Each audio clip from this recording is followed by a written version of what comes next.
मित्रों, देवर्षि नारद जिसके पेट में कभी कोई बात नहीं पचती, इसी वजह से उनकी छवि आज तक एक चुकाई कुल में रूप में बनी हुई है। लेकिन एक बार उन्हें अपनी इस आदत की वजह से वो बंदर का रूप मिल गया था। नारद जी भले ही चुका की खोर और चंचल स्वभाव के थे, लेकिन उन्हें ज्ञान का सागर भी कहा जाता था। उनके ज्ञान और तब के आगे तो माता पार्वती भी उनकी प्रशंसा किया करती थी। एक दिन इस बात को लेकर भोलेनाथ ने माता पार्वती से कहा कि देवी, नारद जी भले ही बड़े ज्ञानी है, लेकिन एक बार उन्हें इस चीज़ का बड़ा अहंकार भी हो गया था और उसी अहंकार की वजह से उन्हें बंदर का रूप मिल गया था। भोलेनाथ की बात सुनकर माता पार्वती की काफ़ी आश्चर्य हुआ और उन्होंने उसकी कारण पूछा। तब भगवान शिव ने बताया कि एक बार नारद हिमालय के रास्ते में से गुजर रहे थे। तभी उन्होंने पर्वत में निकट एक बड़ी पवित्र गुम्फा तक, उस गुम्फा के निकट ही गंगा जी बहते थे। वहाँ का दृश्य इतना ज़्यादा मनमोहक था कि नारद जी वहाँ से आगे बढ़ ही नहीं पाए। खूबसूरती को देखकर नारद जी के हृदय में श्री हरि विष्णु की भक्ति की भावना उग्र होती थी। इसलिए नारद जी वहीं बैठकर तपस्या की लीन हो गए। हमेशा की तरह इस बार भी नारद जी को घोर तपस्या के देखकर देवराज इंद्र चिंता में पड़ गए और इस बात को भय सताता लगा कि कहीं नारद मुनि अपने तप से बल से उनका स्वर्ग ना छीन ले। इसलिए इंद्रदेव ने नारद जी की तपस्या भंग करने के लिए एक तरकीब भी निकाली। कामदेव से मदद मांगी। गांधी भी अपने माया के जाल में नारद की तपस्या भंग करने की प्रयत्न करने लगी।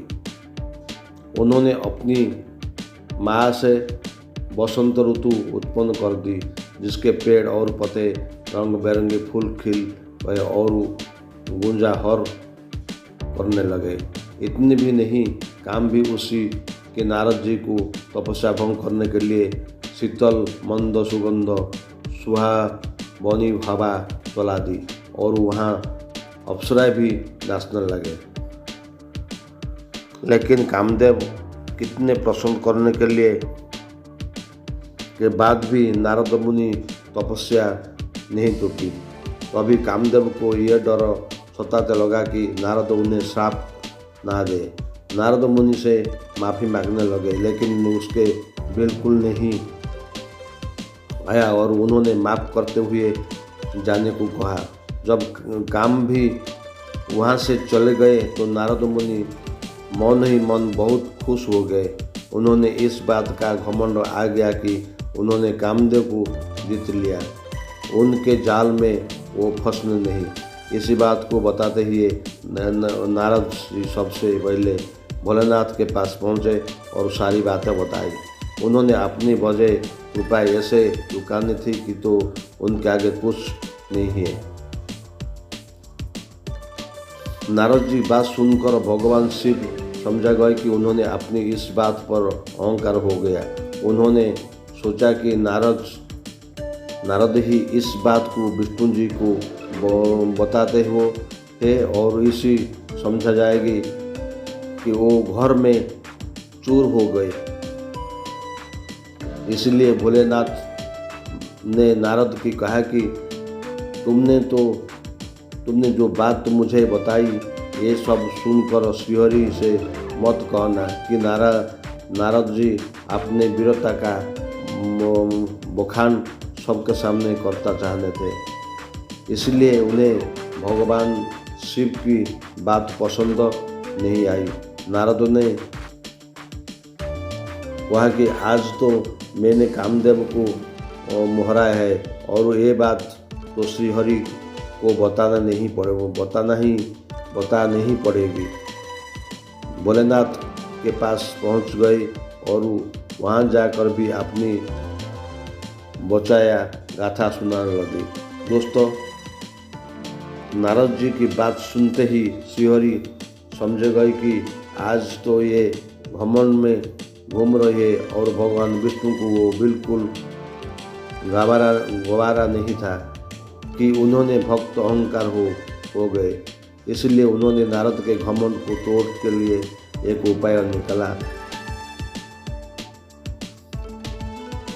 जब श्री विष्णु को अपनी बचाएगा था सुनाकर वापस निकल पड़े। इधर श्रीहरि ने अपना मायाजाल नारद के सामने बिठा दिया। नारद जी जब वापस निकले तो रास्ते में उन्हें एक ऐसा सुंदर नगर मिला जिसमें शिव निधि नाम को वैभवशाली राजा रहा करता था।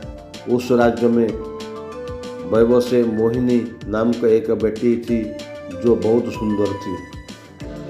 राजा अपनी बेटी का विवाह करवाना चाहता था, इसलिए अपने नगर में स्वयंवर रचाया था। कोई राज्य नगरों से आए भी हुए थे। नारद ने भी सोचा था कि चले नगर के थोड़ा और घूम आता है, इसलिए राजा के महल में पहुंच गए। नगर में राजा ने उन्हें देखा तो उसका पूजन करने उन्हें आसन पर बैठाया। उसके बाद उन्होंने नारद से कन्या को देखकर उसके गुण दोष बताने के लिए कहा। जब नारद जी ने कन्या का हाथ देखा तो वह अचंभित हो गए और व्यक्ति क्योंकि कन्या की हस्तरेखा बता रही थे कि जी भी उसके विवाह करेगा वो अमर हो जाएगा, उसे संसार में कोई नहीं हरा पाएगा। इतना ही नहीं, संसार की समस्त जीव उसका सेवा करेंगे। लेकिन वो बात नारद ने राजा को नहीं बताई और वो भागे भागे भगवान विष्णु के पास गए। उन्होंने श्री हरि से बात बताई और कहा कि हे नाथ, आप मुझे अपना सुंदर रूप देखते ही क्योंकि मैं उस कन्या से विवाह करना चाहता हूँ। नारायण ने भी नारद से कहा कि हम वही करेंगे जो तुम्हारे लिए ठीक होगा। अब यह सब तो विष्णु जी की माया थी, इसलिए उन्होंने अदालत को बंदर का रूप में दे दिया। नारद को इस बात का क्या आप ही और बंदर का रूप लेकर स्वयंवर के लिए पहुंच गई। उन्हें लगा कि श्रीहरि उन्हें मनमोह को रोक दिया, लेकिन स्वयंवर की कन्या ने नारद से विवाह करने तो दूर उनकी तरफ से देखा भी नहीं है और राजकुमार ने उनके नेत्र के आगे ही किसी और राज के गले में बरमाला डाल दी। उसी समय शिव जी गणित की पहाड़ मौजूद थे। वो समझा गए कि सब भगवान विष्णु की माया है।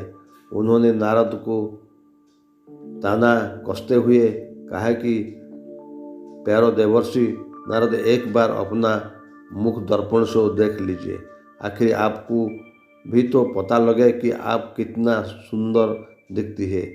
जब नारद जी ने अपना मुख जल में झांक कर देखा तो हैरान हो गए। उन्होंने क्रोध में आकर शिव जी की गाने को राक्षस रूप लेने की श्राप दिया। इसके बाद जब उन्होंने फिर से अपना मुंह पर जल में देखा तो मैं फिर से अपना असल रूप आ चुके हैं। लेकिन नारद जी श्रीहरि के रूप हरि के ऐसे बर्ताव की काफ़ी नाराज थे, इसलिए उन्होंने गुस्से में आकर भगवान विष्णु को भी साथ दे दिया। उन्होंने कहा कि मैं शराब पीता हूँ कि आपके मनुष्य रूप में लेना पड़ेगा और जिस तरह से आज मेरा विवाह नहीं हुआ।